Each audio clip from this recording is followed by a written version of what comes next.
Hi, and welcome to the To CISO Podcast. It's me, Chris Rides. I'm going to be your host, and I'm going to be chatting to seasoned Chief Information Security Officers about their career journeys. We're going to be unencrypting their real-life stories and searching for the hidden keys to help you fast-track your cybersecurity career. Hello, everybody. Welcome to the To CISO Podcast. I'm very excited today to have Jameeka Aaron with us. Jameeka, hello, welcome. Hi, how are you? Thank you for having me. You're more than welcome. Thank you. Thank you for finding time to do this. I know at the moment, and I love you to give us a bit of your bio, but at the moment you're kind of new into a new role. So finding all of the time needed to do this is very special. So I appreciate that. Absolutely. So tell me a little bit about what you're doing currently. Well, I am the Chief Information Security Officer at Headspace. And on this journey of, 20 plus years, I found myself in a new headspace. Pretty cool to say that and have that kind of be the double entendre. I am the CISO. Also, I have the technology team as well as a few other areas. And I'm responsible for the number one goal is to make sure that we protect our patients and those who use Headspace to access mental health and wellness services. And our number two goal is to protect Headspace as a whole, our infrastructure, our cloud infrastructure, and all of the folks that work at Headspace. So that's 1 and 2. Great goals. You're working for a company that has an amazing mission anyway, and I'm sure we will dive into that probably, but I want to know all about how you even got to this point. So what was your foundation, first of all, prior to sort of getting into cybersecurity? What were you doing? So I've always done cybersecurity. I think I probably started in this job before cybersecurity was our name. I started in the United States Navy. And I started on in IT, which at the time when I joined the Navy in 1998, our job was radioman. It's a legacy job, and it's our rating badge is the Sparks. And shortly after I joined the Navy and became a radioman and graduated from RMA school, they changed our name to Information Technology Specialist. And in the military, security is always a part of what you do. And so if you think about me delivering IT services, installing email, I actually figure-eighted probably 17 miles of fiber optic cable, running some of the first ATM networks on Navy ship. But security is always a part of that. And so cryptography was a part of that. And so that was my very earliest foundations in cybersecurity. That's unusual to get straight into. So I guess we weren't talking about cybersecurity, information security or information assurance, maybe. Yeah, information assurance was, I think, what we called it then. Yeah. Yeah. But this is something that like a lot of people come out. Now, did you go to college to I do did, this? but I went to college while I was working. So I had already been in industry for probably 5 or 6 years. I was going to college the whole time and thought I would major in history and become an attorney, but I was doing the work. And so at some point it just stuck. And then I went to school and majored in information technology. This is amazing. So this is, I'm learning so much more about you already, right? So you went into the Navy. You went to college while you were in the Navy, but not for sort of IT. No, so you go to what's called A school. I don't know if it's still called A school because it's been 26 years, but you go what is to call your technical school. And so I went into the Navy to become a radioman, eventually information technology specialist, and they sent me to school for 16 weeks. School's pretty grueling. And so if you think about those 16 weeks, they take you everything from, it's like doing a CompTIA course, but going from like A+ all the way to like security plus in 16 weeks. That's essentially what we did.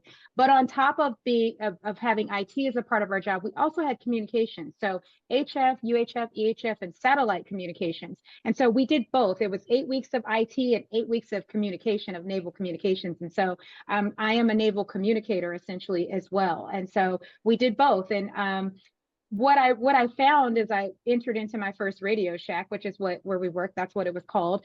The jobs were very similar. Our email rode on top of those communication circuits, or was delivered through those communication circuits. And so in many cases, we were troubleshooting not only our voice and video comms, but also our data comms. And so all of those are riding on the same kinds of circuits. So my troubleshooting actually became really good, not through troubleshooting IT, but troubleshooting studying naval communications, because there are a lot of pieces to delivering communications. And so I got really good at this job, probably more so from the communicator side of me than the actual IT side.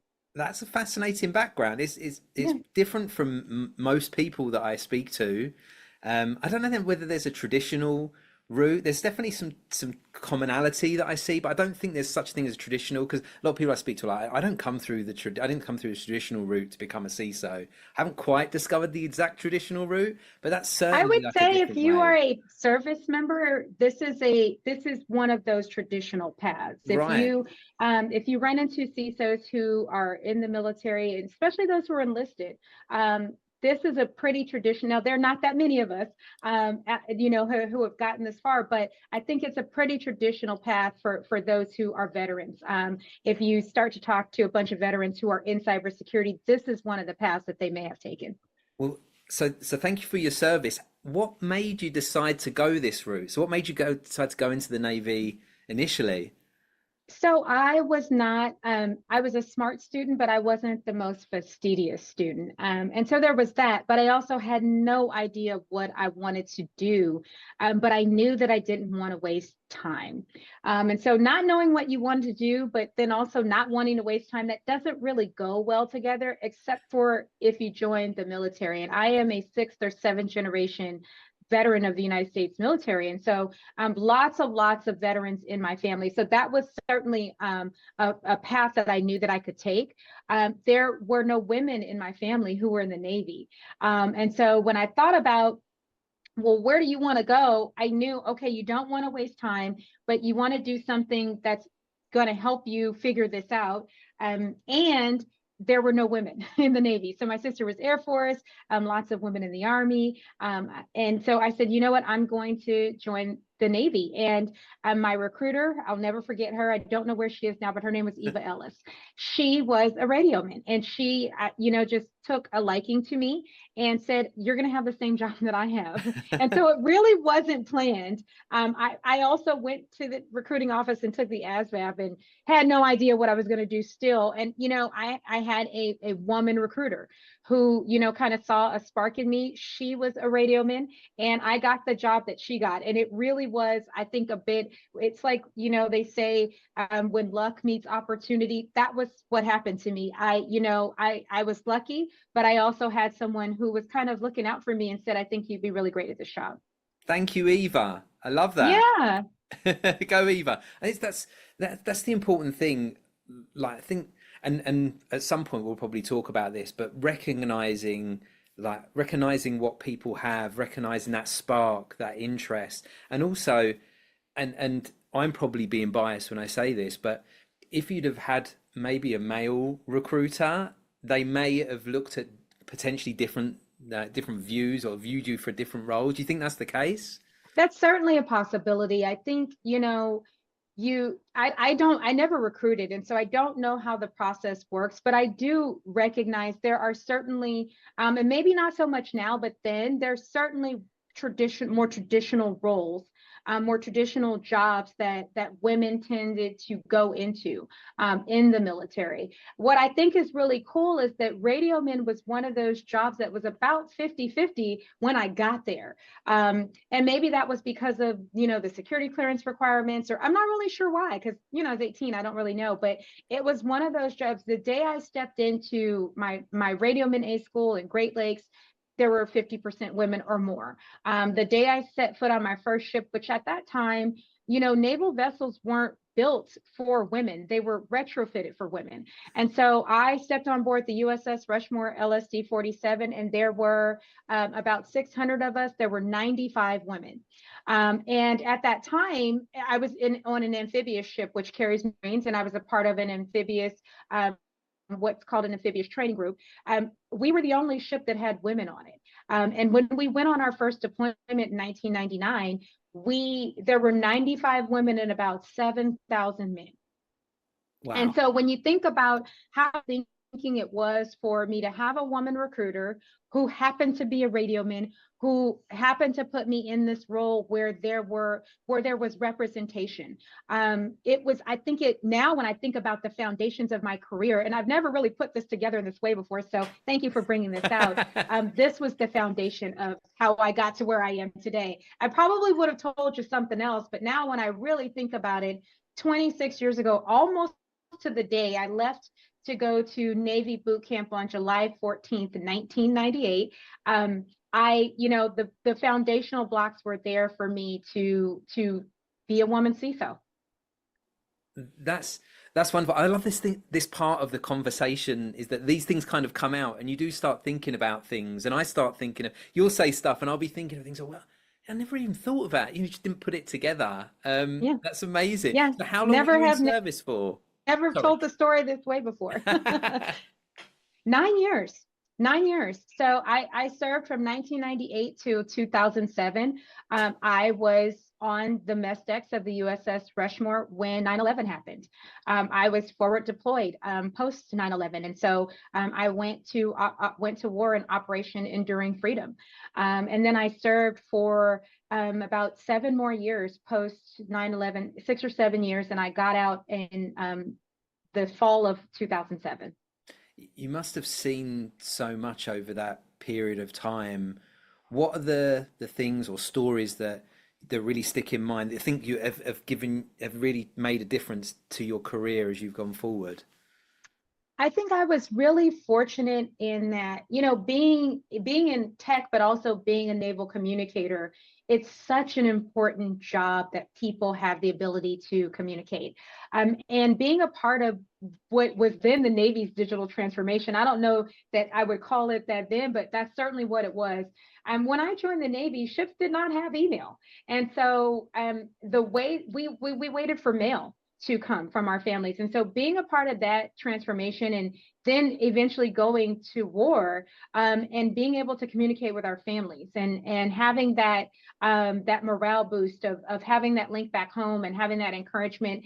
I don't think I understood then the power of communications or the ways in which our lives would become so much richer as service members.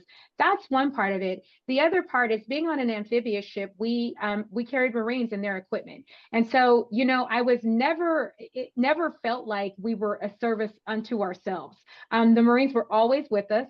And so that was another part of the journey, I think, that was incredibly impactful to me. Marines have such a dedication to the service, and they have a way about them that's different from the Navy, but it's diligent and it's dedicated. And I think that was really, really impactful on my journey in the military. Not just that, I knew that it was super important that we got them to the mission, but also that we brought them home. Because it wasn't just that we were taking them in theater, but we were bringing them back too. And so I think it was really, really important to me and to all of the sailors that I served with that we got people home safely, the same way we got ourselves home. And I think that changes the nature of your ethos as a leader, because you are doing a job that is dangerous, that requires a lot of sacrifice. And the thing that is most important to you is that you bring people back safely. And so I think as a CISO, and even now, as I think about what I do at Headspace, that goes back to day one of me being in the military, is getting people home, but also now protecting their privacy, protecting the integrity of the data, protecting what they do and how they do it, and making sure that those things go together. It's the same thread. It's just, maybe a little different fabric, but the thread is still the same. That's the great thing about being, coming from a services background, and all the people that I see coming out of it and going into cybersecurity that I connect with, they're so mission driven, and that's great because you feel their passion. And that's what most hiring managers, when they go out looking, one of the top things they always ask about is, I want somebody who's passionate about cybersecurity. I want somebody that's doing this not because they can, earn great money, which you can, right? That stuff will happen anyway, but that really believes in what we're doing, and taking people out from the services, that's ingrained in them. Yeah. And that's something that I love to see. Was it difficult? There's a few things when I've looked at people that have come out of services, and I spoke to you know Larry Whiteside Jr. as well, Yes, of course. yes, I do. Yeah. Also comes from a family of service people as well. So all of the background through. I, I always wonder how difficult it is because you almost have a whole career there, including maybe being an individual contributor, including perhaps being a manager, and then you come out and all of a sudden you're working commercial, and that seems to be a difficult step for many people. How did you find that?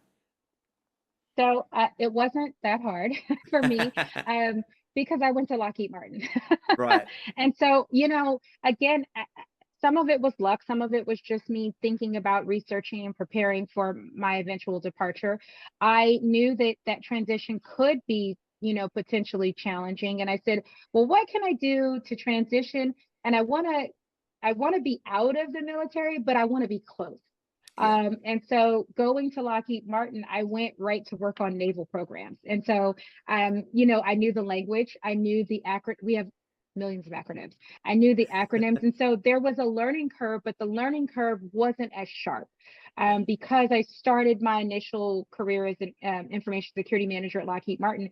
And initially it was almost predominantly naval programs. And eventually I did branch out to other programs, but, and I also stayed in San Diego. So I was stationed in San Diego for the majority of my career. I stayed in San Diego and I ended up working at the Spay War campus, which I'd been to many, many times. I don't think it's called Spay War anymore, but I was working there. So very close to military community, very close to friends who were still in the military. And so that made the transition, I think, much easier for me. Whenever I speak to people that are transitioning, not just out of the military, but out of any career into a new career, that's the first thing I talked about. In fact, I had a conversation last night with a friend of mine that works here at one of the casinos that's looking to transition their career. And we were talking about, right, what are the similarities? What's the shortest transition you can make? How can you make it really easy? Because these are the skills you need to get. These are the skills you really have. What's the gap there? What can you provide to a company? And I think what you're talking about there is traditionally what I see the people that transition the best transition to a government contractor and do something where they're already using those skills.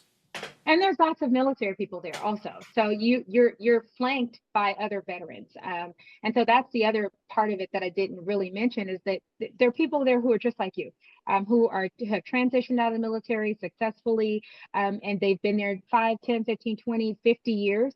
And so you've got this support system of veterans around you, as well as civilians around you. And many of the civilians, I would say, are as close to the military as you can get. Their careers are long. They've been supporting the warfighter for many, many years. And so even they understand, I think, what that transition is like. And so I think it was a nice tight turn for me. So lots of similarities. Were there any particular challenges that you think are more generic that people coming out of the services might find doing that move? It was the little things, right? You prepare for the big things. The little things, I think, were like wearing a uniform every day and then picking out clothes every day. Right. It's really, really hard. You think it's hard. Like those, for me, those were the things that were incredibly challenging for me. Trying to find what is my sense of style. I've been wearing a uniform my entire adult life, and now I'm 27 years old, and I've got to pick out clothes every day, and it's business casual. I'm like, well, what's that? And so those little things, packing a lunch or trying to decide what to eat every day, or if I was going to pack a lunch, on a base, there's a galley. On a ship, there's a galley. And so you don't have to think about those things. And so those were just the day-to-day life things. I think it can be incredibly lonely also, which is not something that you think about. But when you're stationed on a ship or in a barracks or on a base, there are people around you all the time. And whether you want them to talk to you or not, they're going to talk to you. And so, but when you're not in the military anymore, you go home and it's quiet unless you live with people. And so those were the things that, I think you really have to take into account as you transition. What does your network and your support system look like? Who's going to be checking on you? What kinds of groups have you joined that are either veteran or non-veteran that can really help you integrate into society? And so I think for me, I had some of those some of those things. I joined the National Society of Black Engineers. I joined the National Urban League Young Professionals.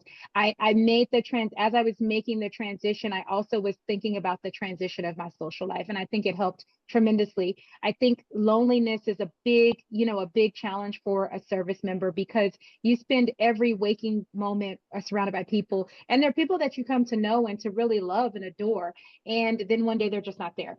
And if you're the service member that's gotten out, they're still going, they're still deployed, they still have things to do, and you are at home. And so I think those were the little challenges. That the big ones I had prepared for, are you going to be able to do this job, and do you have the right certification? I had that down. That was a part of the plan.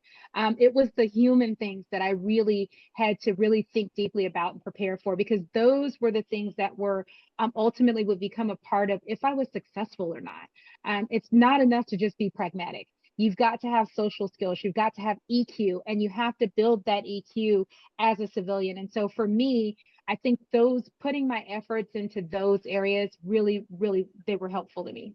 This is an amazing conversation, because of all the things that we talk about on here, we don't really talk about that human, like the human element of changing jobs, of actually transitioning, because that's so different from going just from one commercial company to another commercial company. It truly is. Even though you're in the same career, it really is a change of career. You look at an athlete that might be going from being an athlete to being a coach, and they have different people around them. They're used to training every day. They're used to coming in, they wear this uniform. All of these things change. It really is a change of career, but what you're actually doing is staying similar. So it's strange to think about these ways. And I bet there's so many other people that are going through and have gone through exactly what you're talking about here, that I think this would be really useful for. Thanks. And I'll tell you, the ability to do that transition successfully is a theme in my career. I would go from military to aerospace and defense to Nike. Again, a pivot away. I would go from Nike to Hurley Converse, and then I would pivot out of apparel and then pivot over into Silicon Valley Tech at Auth0 and Okta. And then I pivoted again into Headspace. And so that first pivot, though, was from the military to Lockheed Martin, and understanding what that would take. And there are a lot of people who I think leave the military, and the ethos of it stays with them, but sometimes too much. And, and we can be quite pragmatic and quite robotic. And so understanding, being able to read the room is a part of mastering the pivot. And there's tension with that. It's not easy. It's not something that comes naturally. There's some tension there, and there's some friction there that you have to master in order to do it. You describe in your career there, it really, like, the variation, most people won't see that variation in a career.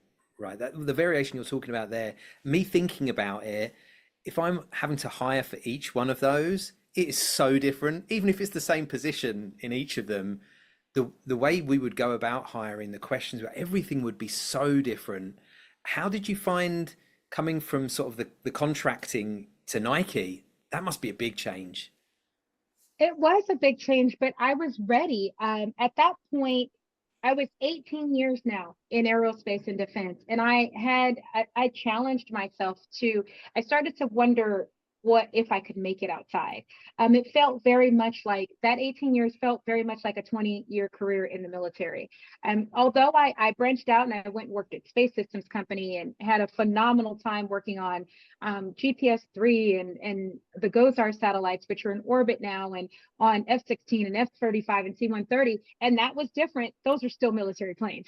Yeah. And so, it's still, every place I went, it still felt a little like home. Nike, for me, was the pivotal. Can you make it? Like, can you really make it? This has been very comfortable for you. It's been a lot of fun, but technology is moving at rapid fire, and I just needed to know if I had the chops. And I knew that this could be a situation where I turned right back around and went right back to Lockheed Martin, and I was okay with that. I had allowed that that as an option. And I was okay with that, but I just needed to know if I had what it took to survive essentially outside this wonderful cocoon that I had built myself in aerospace and defense and in government. That's a powerful, the way you put it there, like allowing yourself to go back. That's a really powerful motivator. I don't know if it's motivator, but I can see when I look at when I left a really good job working for a global recruitment company to start Tyro Security with a good friend of mine. I left a good salary behind, but the thing that always in my heart of hearts made me feel comfortable with taking the risk was I can always get that job back. There's always somebody that will want to hire me to do that. Whereas this is my opportunity. Let's see if I can do it. And I feel like that's exactly what you took for Nike, by giving yourself permission to be able to look back or have it as an option, which a lot of people don't do. You set yourself up for success because you're going to 100% throw yourself into it without feeling the risk or pressure as much as many others will do, because they've decided. And I think, how you leave things, and this I think really speaks to society and our workforce as a whole. How you leave a place matters. It matters. And because if you leave a place on good terms, you can go back. And I believe in the boomerang. and there have been many people that I've worked with, employees of mine, where I've been like, listen, if it doesn't work out, you come back, okay? Yeah. And so I think that only happens when you leave a place better than you found it, and when you leave with, I think, some grace, and have the right conversations. And I think when people understand your path for your career, when I left Lockheed, I was sad. I'm sure a lot of us were sad, but at the same time, I think that the people around me understood my path of flight, and so they knew that there was going to be a point where I was just going to say, okay, it's time. And as hard as it was, I think, and many of my friends are still there, and they still work in businesses, so they all promoted. So it's really cool. I'm like, maybe one of them is a VP now and I could just get a job from one of them. But, at the same time, it was a part of my journey. I think people see that for you sometimes before you see it for yourself. And so it was no surprise when the day came when I said, I've got a job offer from Nike.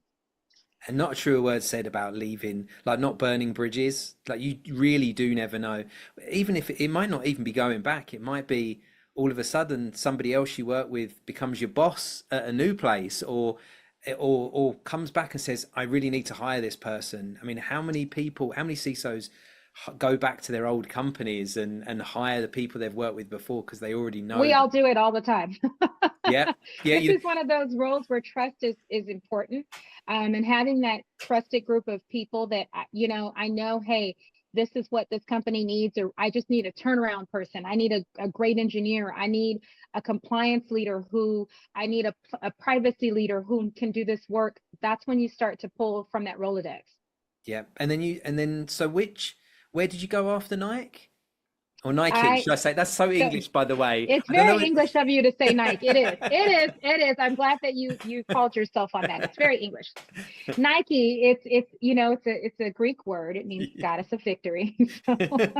Yeah. So I actually, so for Nike owned, at the time when I joined Nike owned Hurley and Converse. They still own Converse, but they sold Hurley. So I was at Nike HQ for a couple of years, leading business engagement, secure code, security education, and identity.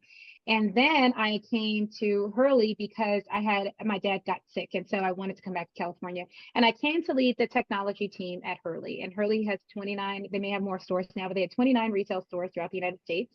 And they had a whole global supply chain. And so I came to lead the Hurley team, the technology team, and we supported everything from the ideation of the designs all the way to delivery to the consumers in the stores.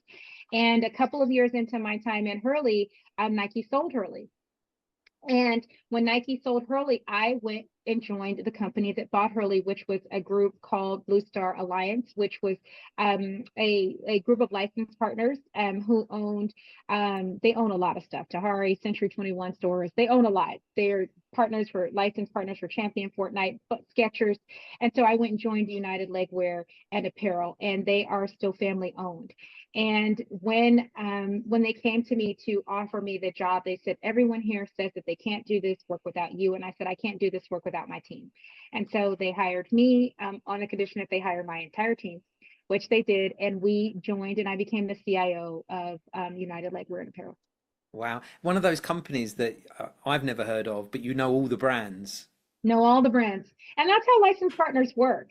Many companies have licensed partners where you just see it in the store. You don't actually know who made it, who designed it, who was responsible for shipment or delivery. That's United Legwear and Apparel. So they are a company like that. And so and you go to a company like that and you see all the brands in our warehouses, they were here in California. I would walk in and see like every brand. I mean, Puma, Skechers. I mean, there was everything. My nephews still have Champion backpacks that, and so you see every brand there and you go, whoa, this is a monster. This is a behemoth of an operation. And then you're working with, every kind of retailer from TK Maxx in Australia to TJ Maxx here in the United States. And so you are, you're responsible for helping deliver the product. And it was an incredible adventure that I probably would not have thought of taking had I not gone to Nike and understood. I remember them telling me, hey lady, we sell shoes here. So you and your aerospace and defense cyber, we've got to get these shoes to people. And so again, a pivot. And I pivoted even further with my jobs at Nike. I took a lot of laterals and I took a lot of stretch assignments because I didn't know the terrain. And I knew that if I took different kinds of jobs and different stretch assignments, that I could learn more about the job. And more about how to be a business enabler as a security person. And so, you heard me say, I led identity for a bit. I led secure code for a bit. I had education. Nike had culture, awareness, and education for 74,000 global employees, speaking 100 different languages, and we're delivering an education program for them. And so I'm doing all these different things and kind of lateraling around, and then I lateraled over to Hurley to lead technology. But when you think about taking a lateral, I'm a director at this point. I'm taking a lateral to go lead technology for a line of business that is an independent line of business. And so even though the job was a lateral, I'm now back in technology for the first time in, a decade or so. And now I'm doing technology in a much different way. The cloud is everywhere. We've got manufacturing, we've got ERP systems, we've got point of sale systems now that I'm responsible for. And so I wouldn't have been able to do the job at United Legwear and Apparel without those years at Nike and Hurley. And so now I've deepened what I am capable of, and my scope is so much more rich now, because now I'm now a pure technologist again. For the third or fourth time in my career, I'm a pure technologist, but now it's a little different because I am a technologist who now understands a completely different part of technology. And as a cyber professional, those experiences, I think, are again what allow me to continue to pivot in cybersecurity. When you interview a person like me and you look at their resume and you go, this can't be real. And then I start to talk to you about these different parts of the journey and you go, oh, no, she really did that stuff. That's okay. She really has done it. So if she can do those things, she certainly can do this new thing that she's never done before, because she's done this before. Yeah, multiple times, right? And that's such a breadth of experience that makes you a better CISO, that makes you a better leader, understanding different parts maybe of the business and how they work. Was going from a really well-known brand like Nike to like a group of brands that also obviously very recognizable brands, but was it still, I would have thought that must have felt like a bit of a risk, because Nike, big company, everybody knows, public company, and you're going to a privately owned company? Privately owned. Yep. Privately owned.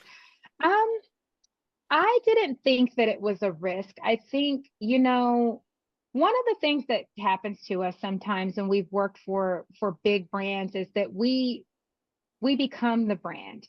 And I think this is to our detriment sometimes. I think that it's so important that you understand the financials, right? The business of the business, and that you don't get too wrapped around the axle with hey, this company's smaller. I don't, as a leader coming in as a vice president and as their CIO, these are questions that I certainly asked, and that I could ask. And I mean, they had just bought a company from Nike, so wasn't that worried about it. They, right? Yeah. I knew that I knew that some of the details behind that, and I worked the due diligence for it. So it wasn't, and I was dual hatted in that role of as their technology leader, but also as a CISO. I was working due diligence on both sides, and so I understood the financials. I asked many questions, but I didn't see it as a risk. I thought, this is a cool company. This is a family-owned company. I've not done this before, and so I wonder if I can do this. That was really the first thing that popped into my mind. I wonder if I can do this. But I also thought, I never want to be my job title. I never want to, I don't own any of these companies. None of these companies are called the Aaron, Right. none of these, right? And so when you think about your career, if the company's not called the Aaron, then it doesn't belong to me. I am an employee. And so I think about my companies in that way. Although I have a lot of passion for the work, I am an employee and my job title is borrowed. And when I leave, it will be someone else's job title. And what I hope is that the legacy of my work, the foundations of what I put in place, help the next person do the job better and help them take it to the next level. And so that's what I was thinking about. This is a company that I can infuse with all of the things I've learned in the past now 20 years at this point. I can help them grow. I can help them be faster and better. And what I didn't realize is that I was going to be leading this company during COVID-19. And the things that I knew became critical. We decided to do a much needed point of sale system upgrade because our stores were closed. And we had some great partners and some great managed service providers that help us deliver that upgrade, because I had relationships. And so these were things that we maybe wouldn't have done, or would have taken us 2 years to finally get through all the stores and cash registers and, see if things worked. But we had COVID-19. And so we were able to do delivery and get things up and rolling, and reconfigure our ERP and our SAP systems to work with new systems. And during this time, we also were divesting from Nike. So we had email systems that needed to be transitioned and Zoom systems. And so we were doing that, and it was COVID-19. And if you want to talk about digital transformation, COVID-19 was the time to do that. And so I took this small company and worked them through a digital transformation during that time. You're the first person that's really spoken about it in this way. So you're the first person that's actually got me thinking about what a great opportunity it was to make a lot of changes, to do things. I think obviously probably for smaller businesses where it was really impacting their bottom line, it was a lot more difficult. But for a company like yours, which still would have had that impact, to be able to take that and view it and think, right, what can we do? What opportunities does that bring? Because this is the key. If I look at everything I've been involved in, if I look at everything some of the CISOs have been involved in, when you look back at your career, when you look back at the challenges that rise out of a problem, when you look back, they're real turning points. And for most people, it's a huge turning point for a positive, because it forces you maybe to do things that you wouldn't necessarily have done. Was it challenged? Were you already a remote company? Did you go fully remote? How did that? We went fully remote, and the company was not a remote company. So United Lakewear and Apparel, Nike was positioned to be remote. We were already all laptop bound. We had VPNs. We were already set up to be remote. But Hurley was as well. United Lakewear and Apparel was not. They were an in-person company. And so I had to help them figure out one of the first things that we did. And I started in December of 2019. So COVID hit, first quarter. Yeah.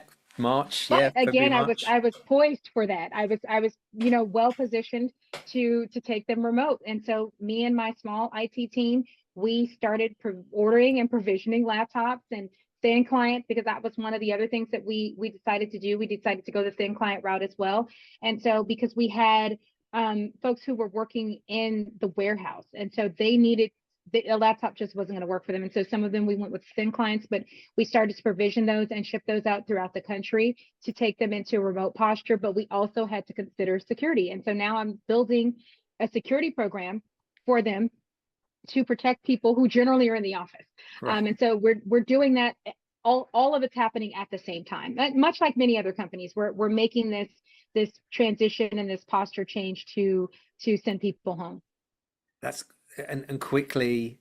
And I don't know whether on the fly is the right word, because it sounds like it was very thought out, but I mean, it's stuff that had to happen really quickly. Yeah, it happens. It was well thought out because I had my entire team with me from Hurley, so that was helpful. And we knew how to work together. We had this phenomenal chemistry. Many of them worked together before I came, and so this team just knew what to do. They knew how to get things done, and it was such a joy working with them because we understood, hey, it's time for us to shine. This is what we do as technologists. This is one of the few times where we are out in front leading the efforts to make sure that people stay alive. We understood that. We understood that as our mission, and it was important to us. And so, it's something that we just did very, very quickly. And how did you, what was your move then from there? So you were CIO and CISO Yes. there, yeah? Okay. And then Yes. where did you move after that? Well, in the summer of 2020, I'd only been there a few months.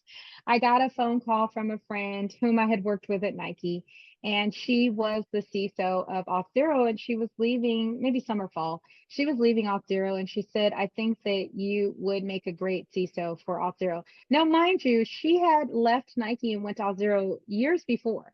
And I remember thinking, this is, at that point, I'd never worked at a company that was as small as Auth0 was a startup.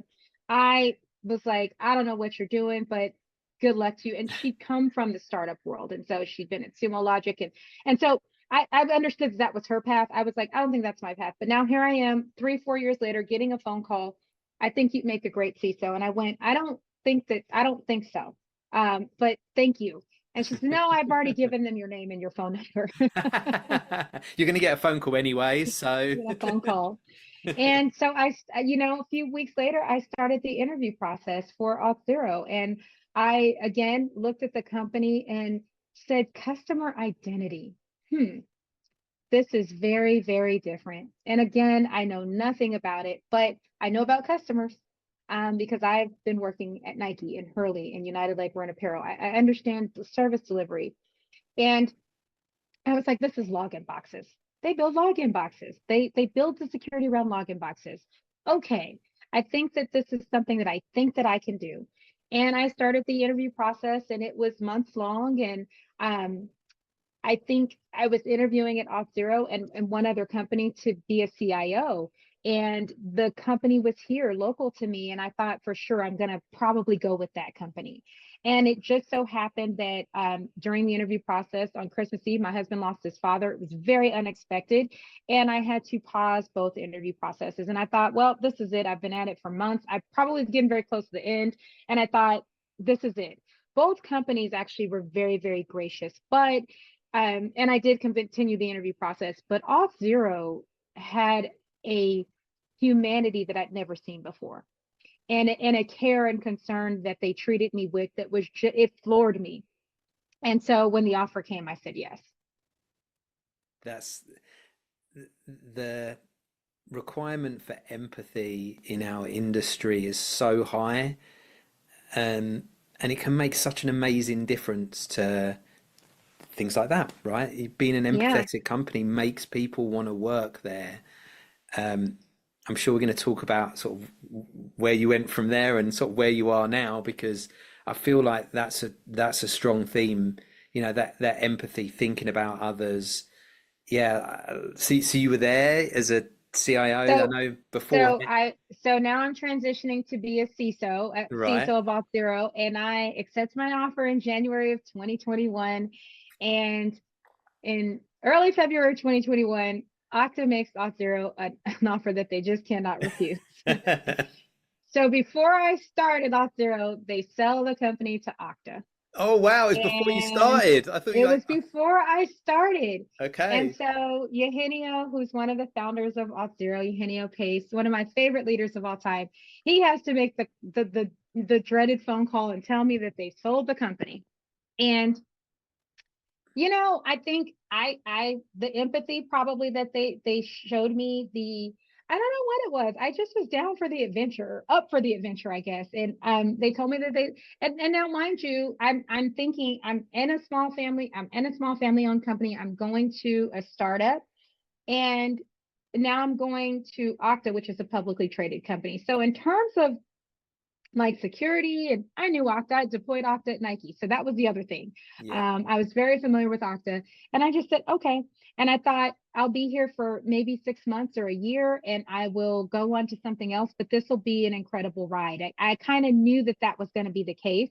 And so no matter how long it was, I thought this is going to be an incredible ride. I'm going to learn as much as I can, because now I'm going to be a CISO of a cloud company. And it's not just a cloud company, it's a security company. Yeah. And so this is where I'm really going to figure out, do you have what, I'm continuing to tell myself, do you have what it takes? Now I'm back at it again, like, oh no, do you have what it takes to be a CISO of a cloud security company? This is hard. You know it's hard. You know it's going to be hard. Do you have what it takes? And so I said, I'm going to find out. And so I joined Auth0, and then on March 1st, and then we announced the sale, I think on like March 5th. And on about 2 months later in May, Okta formally became the owner of Auth0. So had you already handed in your notice at the previous Yes, company? All right. So yes. you'd handed your notice, And I you could have were gone back. joining. I Right. could have gone back. But Yeah. I was just like, well, and at that point, I think I was just like, it's already COVID. Right. The world's a little wild right now, and I'm on a wild ride. So, but yeah, it wasn't, it never was on the table for me to not join Auth0. The question was really, do you want to join Auth0 as a part of Okta? It was never, they never asked me, not to join the company. It was always, hey, we want you to be the CISO of Auth0, and now we're going to be a part of Okta. And that was my job the entire time. I was the CISO of Auth0 for 3 years. Okay. All right. And then finally, and then you come to Headspace now? Is that Yeah, so I left Okta in April of this year. April 1st was my last day. And on April 22nd, I joined Headspace as their CISO. And Ritwick, who's my boss now and the CTO of Headspace, I saw he posted on LinkedIn that he was looking for a CISO. This is my second time getting a job from LinkedIn, because I got the Nike job from LinkedIn too. Just applied on LinkedIn. But I saw it, and a couple of close friends said, we think that this would really suit your personality. And because I was going to take the year off, I was going to take the entire 2024 off and just travel, kind of hang out. And I said, well, I'll think about it. And I applied on LinkedIn and went on vacation. And when I came back, Headspace wanted to interview me. So here I am. Yeah, there you go. These things happen quick. I feel like you've had such a varied career, and you're just so open-minded and also just warm. You're a warm, easy person to speak to, right? I can imagine, I can see how it's so, these things, I think if one of those things had happened to some people, that would have, that they would have like, okay, no, right, no. Every time you're kind of like, yes, let's go for it. Let's like, where does that come from? I think that some people are built by the journey and some people are built for the journey. And I think I certainly am built for the journey. While the journey has certainly influenced me, I think that, I am someone who came into the world with different. And not different in the way that I should have been different, right? I'm just a human being. But I think that what I've been a part of in the military and in corporate America, I am different. I am in many cases an only. And I think that it's so important that you are down for the ride that you're on. Because it allows you to be warm, and it allows you to embrace change, and it allows you to be open for for what you cannot control. And so I think for me, there have been many times when I think that I maybe didn't respond as well as I could have, but I also am like, well, that's part of being human. I think now I've grown and I've matured enough in this industry to understand that there's just some things that I cannot control, and many of the things that I cannot control, I don't know if I would control them if I could. And so, but what I do control is myself and how I show up. And representation is important. And it's not just important for me, it's important to me. And so when other people who look like me find themselves in these similar situations, and they watch me just kind of chuckle and go, yep, that happened. And it turned out to be one of the best things that ever could have happened into my career. It was because I decided to be prepared for the journey.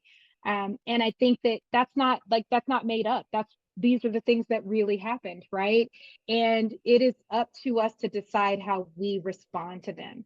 And so for me, it's important that people get to hear the whole story, and they get to also see how I responded to it and how I pivoted. And I'll tell you, it has not always been easy. There have been many tears that were cried. There have been many times where I was picked up, crestfallen by my support system. But at the same time, I think that all of those things allowed me to get to where I am today, which is, I'm like, I can go CISO wherever I want to. That's the way I feel. I feel like I would be good at it. I could go back and CIO. And I think I'm not as good a CIO as I'm a CISO. So I don't want to put that out there. Don't try to hire me as your CIO. I'm probably not as good at it as I'm a CISO, but I'm a strong CIO as well. And so I think that makes the world my oyster still. I still think there's a lot of pearls out there. And I think about, how much runway I have. And I can remember a mentor telling me that I had a lot of runway and me being very upset about this. I did a lot of things very early, and I was like, a lot of runway. What? Like, I am it. Like, what are you talking about? But now I realize that was a gift. I do have a lot of runway. I have a lot of room to still take flight. I have a lot of room to land and take off again. And so I think that all of those things that happened along the way they were part of the journey. Yeah, to get you to where you are now, but also to get you to be the person you are now. Because I speak to people all the time, and they're like, well, especially right now, is people been laid off, right? There's the last year's been tough in our industry and many industries, and just careers and never ever straight career ladders, right? Just move up, move up, move up. And you're absolutely evidence of that. You've taken several sideways moves to gain experience. For those that are having to take a step back or a sideways move and don't feel like it was the move they really wanted, but maybe they had less choices available to them right then, what's your sort of advice that you would give to somebody like that? Because you're somebody that's your ability to deal with that sort of stuff, or even to choose to do that, is unusual and very positive. Yeah, I mean, there's some backstories to some of those lateral moves, right? I had an ailing parent. I had, a death in the family. So there obviously there's some backstories to why those laterals happen. But sometimes what we want is not always what we need. And, you have to do what is needed at the time when it's required. And so if you need a job and you need to make money, then you have to do what you have to do. I believe in that. I've been there where it was, it wasn't exactly what I wanted to be doing, but I needed a job. And what I did when I got there is be really, really good at the job I had. And so I think there's that. And in the face of what is happening, of changing socioeconomic times and changing economies, you have to do what you have to do. And I don't think that we have been great in working with the generations behind us. I am on the cusp of being a millennial. I'm right on the edge. But I don't think we've done a great job explaining the business to the generations behind us. And I think that there was a hope that, well, I don't know what they thought. I thought this when I was younger, that by the time I got to where I am now, the time I'm in the C-suite, this is going to be different. Okay, it's not different. It's not. It's changed. It's evolved. But ultimately, businesses are here to make money. And so unless you work in a nonprofit or in an NGO, most of us are here to make money. And I think we have not been great at helping people to understand that. And so what is happening now is we've got an influx of people who do not understand that this business is here to make money. And so just like they're here to make money at their job, it's the same, you provide a service, you do a job, you want your paycheck. Okay, businesses want that too. And so I think what's happening is people don't understand that sometimes you just have to do what you have to do. I have always said, my husband laughs when I say this, but I'm like, I will work anywhere. If I just have to have a job because bills need to be paid, I will work anywhere and I will be good at it. And I used to say a specific company, but I'm not going to say that company name now because I think it's unfair to them to throw them right out there like that. But what I will say is that even now, I will work anywhere if that's what's required. Because that is what that work ethic is what has gotten me this far. I have not had to work anywhere because I have a work ethic that is incredible. But a willingness to work anywhere, I think, has been the thing that has never put me in a situation to have to work anywhere. And the other thing is that the pivots, it's really hard to say no to a candidate who has shown that they are flexible and malleable and willing to do the work. And in many cases, our workforce is not showing that. I want to work in compliance, and that's all I want to do. And I want to work in risk, specifically in compliance, and that's the only thing I want to do. And they show up in the interview and they tell me that, and I go, well, I need somebody who works across the compliance space. And they say, well, I don't do that. And I say, okay, well, thank you for your time. Yeah. I'm going to find someone who is willing to do what I'm asking for. And so this is where being a bit of a jack of all trades is helpful. Taking those laterals, and some of them were stretch assignments. So some of them weren't laterals, they were stretch assignments. And I can remember I had a leader at Lockheed who, she told me that she never allowed people to sit in for jobs that they were eventually going to apply for. Now, initially I thought this is kind of odd, but what I understood is that, if you're going to apply for a job, just apply for the job. Don't go and sit in for the job. So what I found, knowing that about this leader, I found the opportunity to say, well, I'm not going to apply for that job, so I'll just apply to sit into that job. So I took all kinds of jobs. I would sit in for people when they were on maternity or paternity leave. If they were going out of the office on vacation for an extended time, if they were going on sabbatical, I would sit in for them. These were jobs that I probably wasn't truly qualified to do. But I can keep it together for 4, 5, 6 months. Yeah. But I would go and sit in those jobs, sometimes for 18 months. It wasn't my job. I still had my job. I was still doing my job. But what it did is it brought this richness to and this experience to my resume, that now I've done this and now I've done that. So when I was leading identity at Nike, that was not my actual job. I was sitting in until they hired a new identity leader. During that time, I deployed SailPoint IIQ and Okta. Okta was brand new. Who knew? A few years later, I would come and be a CISO at Okta. And so, it came back pretty quickly. That was 2016. I landed at Okta, and 5 years later in 2021. And so, this willingness to do what needed to be done now as I'm a director, and I'm over here taking stretch assignments and going over here and leading teams. And I think that is what I want people to know about their careers. Like, sometimes your boss will tap you and say, I really think that this would be good for you. And once you ask the pertinent questions about, where's this job going, that kind of thing, you should think about taking it. Maybe it's not quite on the career path that you thought, but you just don't know what's ahead of you.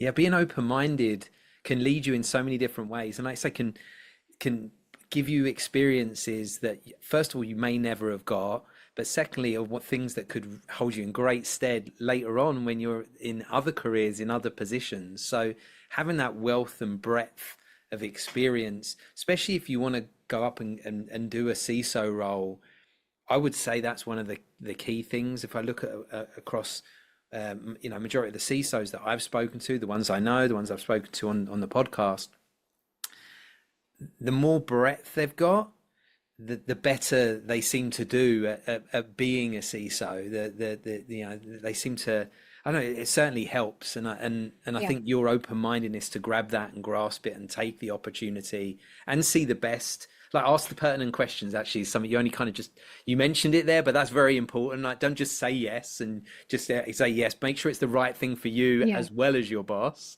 But absolutely, the view of being at least open-minded, because I think a lot of people are tempted just to say no, like people coming into our industry that have already made their mind up that I want to be a penetration tester.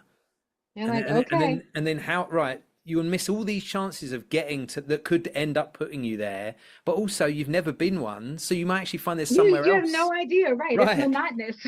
Yeah.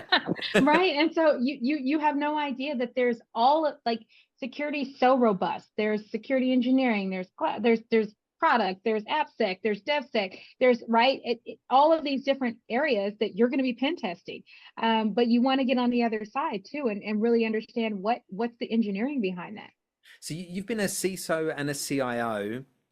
Do you think it's good to be both? Um, Is that a I loaded mean, question? I mean, for me, I think it's good to be both. I think if you're good at it, it's good to be both. I think that, as I think that there is probably going to come a time, probably sooner rather than later, where I'll end up just being one. I think there's a size of a company where you can be both. I was both at Auth0 as well. Hmm. And so I think there's a sweet spot for me. The companies of the size and scope of Headspace and Auth0, I really like these kinds of companies. And so I don't know if I'll ever be, I can't say if I'll ever be the Fortune 100 CISO. I don't know. But I really like the community that's here. I really like the scrappiness of innovation. And so, but I think that if I were to set my sights on, a Fortune 100 company, that I would have to make a decision, and I probably would choose CISO. Okay, all right, that's good to hear. So talking about CISOs, who are the CISOs out there right now that you're really impressed by, you've maybe worked with, maybe haven't? Just who are the ones that you kind of look up to and would give a shout out to, I guess?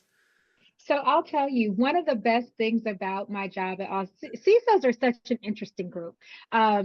And we like to talk to each other.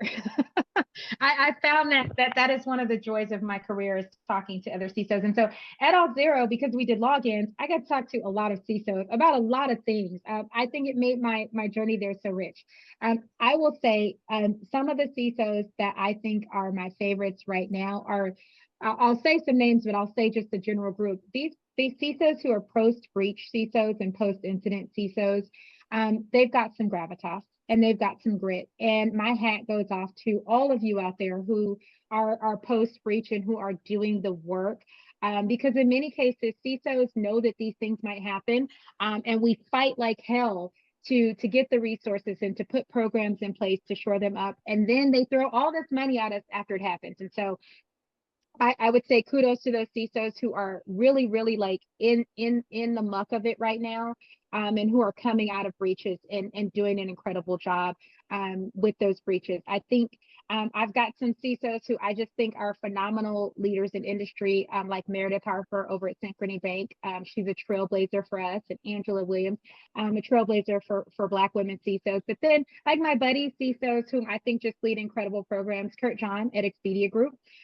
He's one of my favorite CISOs. We chat a lot about the work that we're doing. He also, I think, is leading the CIO team. And so he's one of my favorites to kind of talk and share stories with. And then I would say Tim Youngblood, he just joined Asterisk Security. Asterisk Security is focused on non-human identities. I do sit on their advisory board, but one of the breaches that kind of made me, I think, a post-breach CISO, and someone who's now kind of, baptized in CISO-ness, is a non-human identity-based attack. And so that's how I came to know Asterisk. And I think that it's one of the areas that we've got to get more focused on. So secrets management, making sure that we understand what's happening with our code, securing our code. We've got to do that work as CISOs, because in this cloud environment, it's critical. And when we look at the attacks that are being launched, in many cases, they are focused on non-human identities.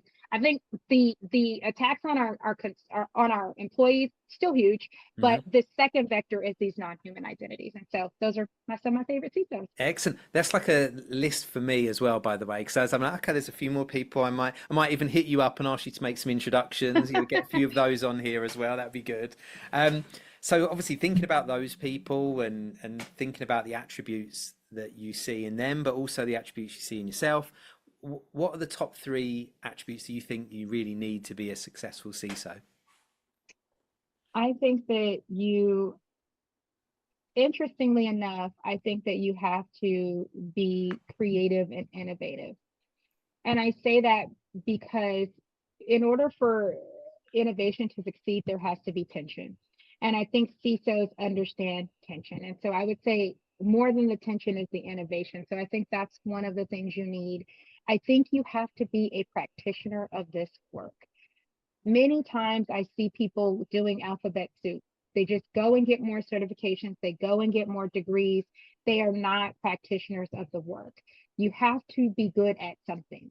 You have to be very good at something. And so I see CISOs who have come up through different industries, no degree, at all in cybersecurity. But they're very good at the work because they are practitioners of our craft. They understand, they have a strength somewhere, whether it's in compliance or it's in IT. In many cases, many of us came from IT. Yeah. It's in security engineering or in engineering and pure engineering and coding. But they are practitioners of a part of our craft that's important. And so I would say innovation, being a practitioner of your craft, and then finally, just being diligent and having some grit. This is a hard job. It is an incredibly difficult job, and it is difficult because in many cases, we are not the group of people that are seen until something goes wrong. And it's hard to measure the absence of an action. We essentially are successful when nothing happens. Yeah. And we are unsuccessful when something happens. And by that point, we generally are in the media. And so I think having some grit about the work that we do is critical. So innovation, grit, and I think just being a practitioner of the work. Yeah, I think the practitioner stuff comes up quite a bit, and I think the ability to really know what's going on, to have conversations with people, and you can have a conversation with somebody who's an expert at it, but know enough that you understand what's going on is absolutely key. The grit thing's interesting because you work for Headspace, and we've not really talked about it yet, and we haven't got a huge amount of time to talk about it, but I definitely want to talk about sort of having that grit and dealing with the stress that comes with the job. I think first off, I don't know if there's any sort of stories or anything that you've been through that I think people, they want to become a CISO, but they don't necessarily know what a CISO is, or they don't necessarily know some of the stress and stuff they would go through, but then also hear about how you deal with that prior to dealing with working for a company that does well. So that. the good thing is that I'm in Headspace and I get access to all of our tools as well as free mental health care as a part of the company. So I mean, you want to talk about like non-tangible, like the things, the benefits that are, the benefits that you can't really buy or pay for. I knew that was one of the things that I wanted. Headspace is the kind of company that really lives its culture. And so we have daily meditations. We have first of all, they're not my therapists, but we have a lot of therapists on staff that are always talking about best practice, and they're in our Slack group. So it's always interesting to hear them. We now have a mental health assistant out called Ebb, and it's AI powered. And so that's out, and to see the feedback, and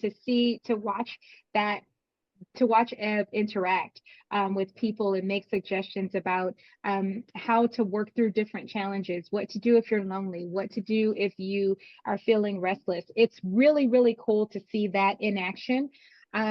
But this job was, I think, perfectly suited for me for the time that I am in my career. It is my 26th year in this industry. And again, I still got quite a bit of runway because I started so early, and I think it was the perfect pivot for me into something different. My life is so full and so robust right now, and I think work is really taking a back seat. And to work at a company like Headspace that understands that is so cool. A lot of work to do as the CISO here, but also understanding balance. That's different for me. I've not always had great work-life balance, and this is something I think that comes and goes. There are times when it's good, and there's times when it just doesn't exist. That's okay. What's great about me having access to I do meditate every day.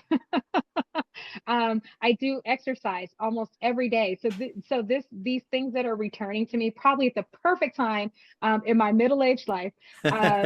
This is the right place. And so I think Headspace, and we're not the only company in this theater that does this kind of work, but we're the best company. And so it's so cool to see what's happening here. We don't just do meditation. We have a full staff of direct-to-consumer mental health, where you can access a coach or a counselor at any time. And so that's what we're doing. We're making mental health and wellness accessible to the entire world. Yeah, the stuff you're talking about, it really is a difference maker. I guess, I lived in LA and I was there for like 8 years. And at the beginning, I felt like that was a bit of the woo-woo stuff. I used to call it the woo-woo. And then it's very Californian. It's okay. I'm Californian, so it works for me. Yeah, I mean, I love it. I lived there for a long time, loved it there, and that's kind of how I viewed it initially. And then you kind of take more of it on and you start understanding it, and then the pandemic comes and you start feeling, I've never been somebody that really felt stressed very often. In fact, I could take the stress and I could put it into things, and that's how I dealt with it, and it always worked out really well. But the pandemic threw that It all changed out. things. Oh yeah. Yeah, I've never, like, the stuff that I went through there mentally, and also helping friends that were having proper mental like issues, helping myself deal with them, helping them. It was crazy, and I've spoken about that at a couple of conferences and things. But the stuff that you talk about there, like prior to, I speak at a lot of events now, but even now I meditate. I cut some time and I meditate before I present, just because it kind of settles me back down, keeps me focused, grounded. So that's something like I am Mr. Woo Woo now, right? I mean, you talked about it. You talked about my kind of calm, warm demeanor. This is this is the result of that work, of really doing the work on myself. I'm really deciding that, there are some things that are important, but some of this is just not that damn important. And I'm going to make sure that I stay focused on the things that matter. And when you think about the totality of your life, there are actually not that many things that are super important. When you think about it, and COVID took us through a tremendous time of loss. And I think we really I hope we came to understood as a collective the value of humanity, and the value of human life. How important that is. And so, those are the things that matter. They're small and they're few. We all were tucked in the house with many of those things that matter. And so, it became, we were going, no, don't come over here because you're going to get my family sick. And, even our pets. And so I think, when you think about the things that really matter, and we kind of let some of the other things fall by the wayside, say, hey, I don't even control that. I'm going to take it. I'm going to take every day as it comes. And I think that's what the practice of meditation really helps you to do, is to say, okay, don't know what's going to happen today, but I'm getting on for the ride. And it cuts out a lot of the other, these intrusive thought sounds, but I don't think that's necessarily the right word. But they just there's things that, like, when you want to focus on something, you've got all of these other worries and concerns and the mindfulness, right? It helps to bring mindfulness is, a newish term to me. I've known it for a few years, but this mindfulness, this ability to focus on what is in front of you and what is present for you right now. Which is, I think it's cool, and it allows you to get some of the anxiety out and go, you know what, I have no idea. And that's okay. It's okay that I have no idea. I'll cross that bridge when I get to it.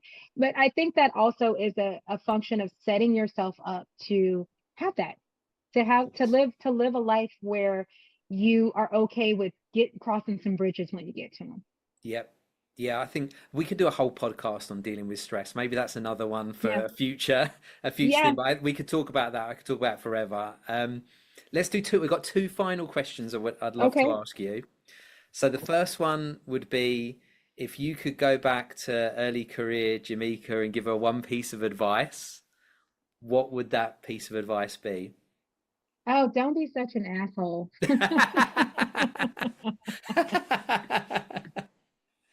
I'm such an asshole. Yeah, well, we've all been there. Knowing what I know now, I was a very pragmatic person, and I was like, I'm right. And that was the end of it. It did not matter what, I probably just shredded some relationships, and it's that you can be right or you can be happy. I definitely choose happiness now, but I would say, just go a little easier. It's some of the stuff you're not even going to remember. This hill that you damn near died on, unnecessary. And so I would just say, take it a little easier, because your destiny is your destiny. You're going to get to where you're going to get, and it's up to you to decide how much, how hard is that going to be for you. And so that's what I would tell Jameeka. Yeah, I'm relearning all of that now. I'm sure I've been from Mr. Right to Mr. Always Right to some exes. I would have thought, for sure, probably to some people that have worked with me as well, I imagine. And I feel like I've matured a bit over that. Although having a toddler now, I'm kind of relearning that that Tyler whole. they give you the whole like, oh, you thought you had this down? Let me show you that you don't. Yeah, exactly. Starting all over again. All right. And my last question for you, you've been a hiring manager for a long time, probably hired a huge amount of people. Tough time for people applying to jobs. I know you've said that, a couple of them you've got through LinkedIn right now, hundreds of replies to most adverts. And I guess the question's not, it's how does an individual that's looking stand out? What can they do that makes a difference? Well, either when you see a resume or when you meet somebody or when they message you, whatever they do, how do they stand out? What's the So I'm going to tell you this story because I know that it's okay, because how you met me was through my previous chief of staff, Tanisha. Yeah, exactly. So I'll tell you, when I joined Auth0, Tanisha sent me a message and congratulated me on my new job. It was probably 2 weeks into the announcement coming out that I was their CISO. And I saw her message and I thanked her didn't know her from a can of paint. Thanked her for her message. She then, maybe a few weeks later, our recruiters happened to be on site somewhere doing something. And she went to them and talked to them. And they came back and said, we met this lady named Tanisha, and she's phenomenal. And we know that you're not hiring right now, but we know that in a few months you're thinking about hiring. And so we're going to keep her as a warm candidate for you. Had never heard of this before. Yeah. And I went, okay. And so I, maybe a few weeks later, had a conversation with Tanisha, got to know her. She was impressive. Yeah. Great probably person. One of the most impressive people that I met. And so I told the recruiters, yes, she's impressive. Keep her as a warm candidate. And so every few weeks, the recruiting team would reach out to her and find out how she was doing. I eventually hired her, and she became my director of information security at Auth0 and my chief of staff. So when you think about putting yourself out there in the world, it is the little things. I don't know that she was even really looking for a job. I would say that she probably wasn't. She was looking to build a relationship with me. Knowing that I'm a busy person, I tell you, I get a lot of outreach to me all the time. I cannot answer all of your LinkedIn messages, although I do try. Yeah. But ultimately, the little tap that says, "Hey, congratulations," or "Hey, how's it going at Headspace? Hope you're having a great, couple of weeks." We do remember those things. Yeah. I think hiring managers, and we hear a lot of people talk about networks. And what I find is that people build really odd, wacky networks just to have a lot of people in their network. Yes. That's not what a network is. Uh-huh. A network is a group of people that you hang out with, essentially, virtually, I would say, because a lot of our networks are virtual. And they're people that you hang out with. They're people that you see here and there. You see them at Black Hat, you stop and say hello, and you have a drink. They're people that you see that they've gotten a promotion, and you go on LinkedIn and you write a message and you say, "I've been rooting for you, congratulations." They're people that when they are falling on hard times, you dig out all the headhunters that and you send them their names, and you send the headhunters their names, and you connect people. And so that's what your network is for. Your network is not there to be abused. They're not there to just have a big giant Rolodex. They're a collective of people who are here to help one another. And so if you are going to build a network, I would say a smaller one is better than a larger one. And that if you decide to leverage your network, invest as much time in them as you potentially need them to invest in you. And this is how I think you get to the top of that career stack. The second thing is that you've heard me talk about LinkedIn. I got 2 jobs on LinkedIn, one at Headspace, one at Nike. Your brand matters. Mm-hmm. Your brand matters. I engage on LinkedIn. I engage with people. I engage with my network. I send lots of congratulations and happy birthdays and public notes and private notes. I really try as much as I can. I don't have as much time as I used to because I have a new job, but I try to stay engaged with people. I try to answer people. Not everybody. You got to get vetted by somebody. You know this. I didn't answer you until someone gave you the vet. Yeah, indeed. But I try to stay engaged. I try to keep my brand to let people know I am a CISO. I'm a modern CISO. And these are the things that I know. And I don't try to pretend that I know things that I don't know.